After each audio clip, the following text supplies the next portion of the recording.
ये खबर SGT university द्वारा प्रस्तुत की गई है। पूरे देश भर में सरकारी स्कूलों का जो हाल है वो सब देख रहे हैं। बहुत बुरी हालत है। 10 लाख टीचर्स लगभग देश में इस समय उनके पद खाली पड़े हैं, तो कहीं भी ये नहीं दिख रहा कि सरकार की मंशा है इन स्कूलों को ठीक करने की, हमारे पब्लिक एजुकेशन को ठीक करने की।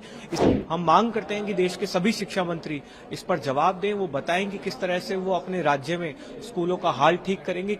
देखिए, आज स्कूल ठीक करो कैंपेन शुरू होने के बाद से पूरे देश भर में सरकारी स्कूलों का जो हाल है वो सब देख रहे हैं। बहुत बुरी हालत है। इंफ्रास्ट्रक्चर पूरी तरह से मिसिंग है, कोई पढ़ाई नहीं हो रही है। टीचर्स 10 लाख टीचर्स लगभग देश में इस समय उनके पद खाली पड़े हैं, तो कहीं भी ये नहीं दिख रहा कि सरकार की मंशा है इन स्कूलों को ठीक करने की, हमारे पब्लिक एजुकेशन को ठीक करने की।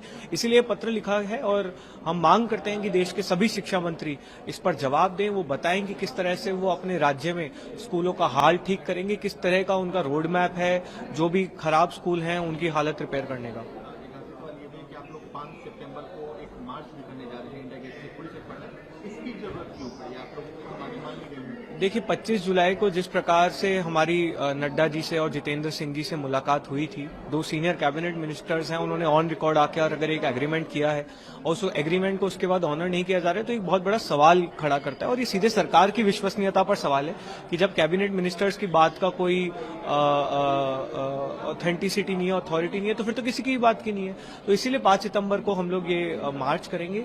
अभी तक कंपनसेशन को लेकर कोई सरकार की तरफ से क्लैरिफिकेशन नहीं है। जो एफआईआर्स विड्रॉ करने को लेकर सरकार से अलाइनमेंट हुआ था, उस पर सरकार की तरफ से कोई रिटर्न एग्रीमेंट नहीं है। इसलिए 5 तारीख को मार्च कॉल किया गया।